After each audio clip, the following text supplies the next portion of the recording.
Ես ասել եմ, տարբեր առիթներ եղել է,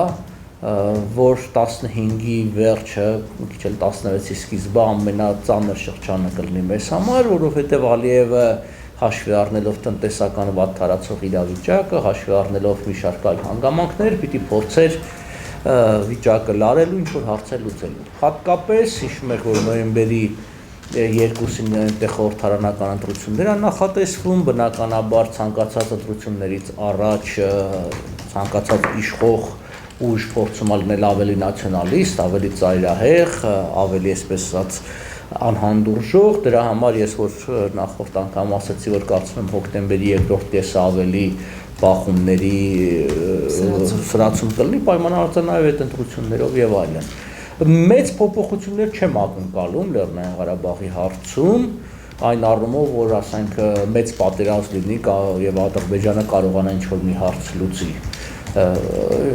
Չունի Ադրբեջանը այդ հնարավորությունը, առավել եւս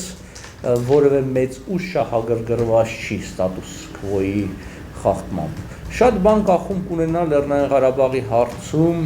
թե ինչ կորոշեն, այսպես ասած, ուրիշ խաղացողներ Հայաստանից եւ Ադրբեջանից բացի, Միացյալ Նահանգները, Ռուսաստանը, Եվրոմիությունը, Արևմուտքը ակնհայտորեն ավելի ու ավելի քննադատաբար է վերաբերում Ադրբեջանին, դա վկայությունն է ոչ միայն վատթարացող ներքին, ասենք իրավիճակի մարդու իրավունքների հետ կապված, այլ նաեւ նրա աշխարհաքաղաքական կարեւորության կորստի կամ թուլացման։